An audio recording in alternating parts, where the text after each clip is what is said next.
Imagine an animal that can survive boiling water and the vacuum of space.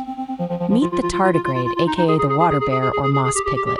Cute, yes, fragile, no way. This microscopic beast curls into a dehydrated ball called a ton, shrugging off extreme temps and lethal radiation. But here's the twist. It doesn't keep fighting. Instead, it hits pause, enters cryptobiosis, freezing all life processes. No eating, no moving, just waiting. The bravest move, knowing when to rest. This tiny creature teaches us resilience isn't always about pushing forward.